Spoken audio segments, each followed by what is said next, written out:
विधान परिषदेच्या निवडणुकीचं मतदान हे आता पूर्ण झालेलं आहे। नेमकी कोण बाजी मारणार हे आपल्याला काही तासातच कळेलच। याच विषयांवरती माझ्यासोबत बोलण्यासाठी शिवसेनेचे फायरब्रँड नेते भास्कर जाधव साहेब आहेत। जाधव साहेब, अटीतटीची लढाई ही पाहायला मिळत होती की विजय कोणाचा होईल असं वाटतंय? असं आहे की आमच्या महाविकास आघाडीचे 3 उमेदवार उभे राहिले होते। महायुतीचे एकूण त्या ठिकाणी 9 उमेदवार उभे राहिले होते। आमचे 3 उमेदवार नक्की निवडून येतील आणि महायुतीचा 1 उमेदवार पडेल असं मला वाटतं। काय नेमकी म्हणजे आता आपण पाहिलं तर ठाकरेंकडे तशी मतं ही कमी होती आणि एकूणच मतांची बेरीज करताना नेमकी कशी बाजी मारली जाणार? कारण मिलिंद नार्वेकर यांचे सर्व संबंध सर्वांना माहित आहेत। मिलिंद नार्वेकर तर 110% निवडून येतील। प्रज्ञा सातव, मिलिंद नार्वेकर देखील निवडून येतील आणि जयंत पाटील हे मला अर्ध्या पाऊण तासापूर्वी मी त्यांना जाऊन स्वतः भेटलो, कारण ते आमच्या कोकणातले आहेत। मी म्हटलं, जयंत भाई काय परिस्थिती आहे, तुम्हाला पहिल्या पसंतीची मतं किती मिळतील?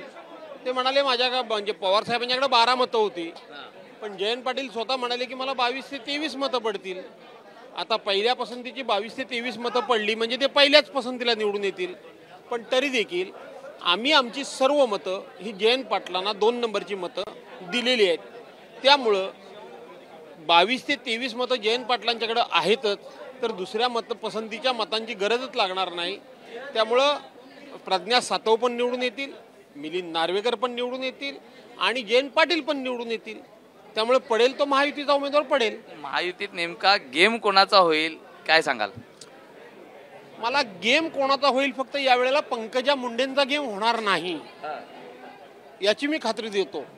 काय कारण आहे? मागच्या 2 वेळेला पंकजा मुंडेंचा गेम ज्या नेत्यांनी केला, तो जर आता पंकजा मुंडेंचा पुन्हा गेम झाला तर त्या नेत्यांची राजकीय कारकीर्दच संपुष्टात येईल।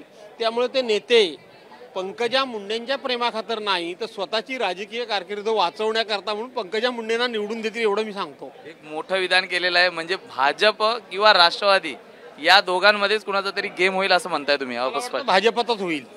तर नक्कीच या ठिकाणी सूचक विधान हे भास्कर जाधव यांनी केलेलं आहे। भाजपचाच कुठेतरी या निवडणुकीत गेम होईल असं प्रतिक्रिया भास्कर जाधव यांनी दिलेली आहे। अरविंद वारगेसह मी सुरज सावंत, एबीपी माझा, मुंबई। एबीपी माझा, उघडा डोळे बघा नीट।